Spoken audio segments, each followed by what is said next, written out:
predchádzajúcom videu sme sa rozprávali o intrinsickom polovodiči a to bol čistý kremík bez prímesí. Na to, aby sme mohli dosiahnuť niečo lepšie, tým myslíme, aby celým tým kremíkom začal tiecť nejaký elektrický prúd, tak mali by sme do neho dať nejakým spôsobom také prímesy. To znamená iné látky, ktoré mi pomôžu k tomu, aby elektrický prúd sme viesť mohli. A ako náhle ja začnem do toho kremíka primiešavať nejaké iné atómy, tak sa už rozprávame o extrinsickom polovodiči.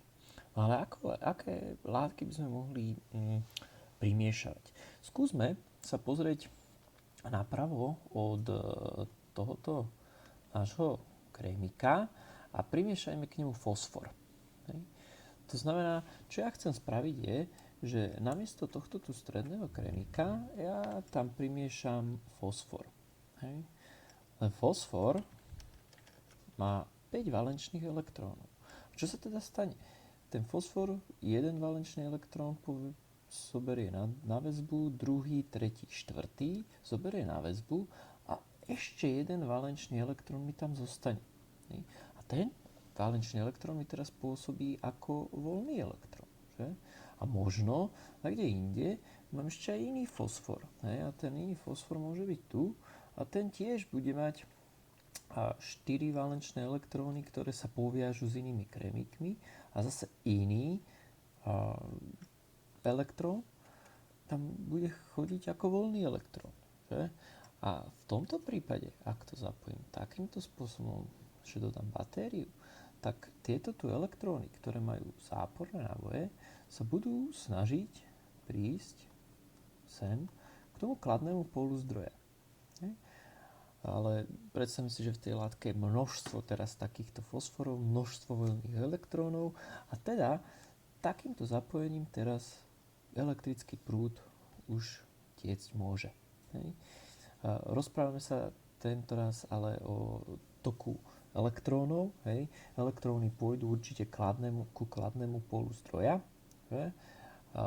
Aj keď dohoda je taká, že elektrický prúd vychádza z kladného pólu zdroja a ide týmto smerom, ale v skutočnosti elektrický prúd je presne opačný, ako je tok elektrónov. Takže preto elektróny všetky pôjdu ku kladnému pólu zdroja. Takéto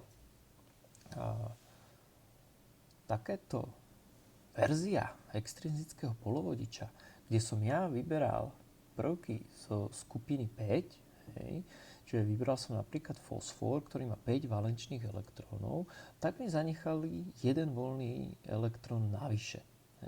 A keďže elektrón je záporne nabitý, negatívny, tak takto sprímesovaný polovodič nazývame aj polovodič typu N. Polovodič typu N, kde to N znamená negatívny. Polovodič typu N teda vznikne tak, že zoberiem prvky 5. skupiny, ktoré primiešam do kremíku napríklad. Mohol by som ich premiešať aj do germánia. Aj germánium má 4 valenčné elektróny. A keď tam primiešam prvky 5. skupiny, tiež by som vytvoril polovodič typu N.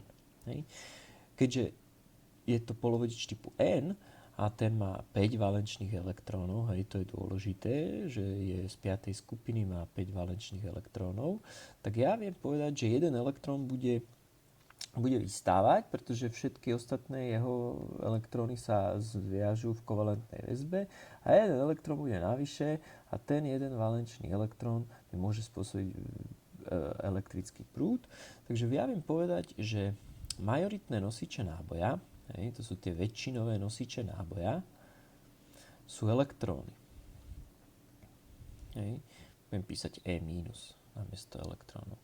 A teda polovodič typu N úplne v skratke je taký polovodič, ktorý vznikne primiešaním prvky 5. skupiny, príkladom našej bol fosfor, a je taký, že majoritnými nosičami náboja sú elektróny.